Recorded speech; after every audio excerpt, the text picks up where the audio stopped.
जय जगन्नाथ दर्शक बंधु स्त्रीर जन्मकुंडली रे जदि लग्नपति बुध गुरुंक राशि रे अवस्थान करिथांती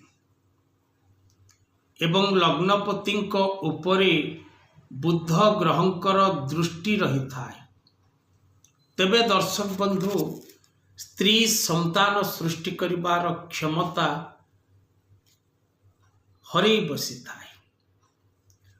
जन्मकुंडली रे ग्रह मानकर दोष ग्रह मानकर अवस्थिति ग्रह मानकर एभली स्थिति सृष्टि हुए जहा फल रे गोटे नारी संतान प्राप्त करिबार क्षमता लाभ करि पारे नाही।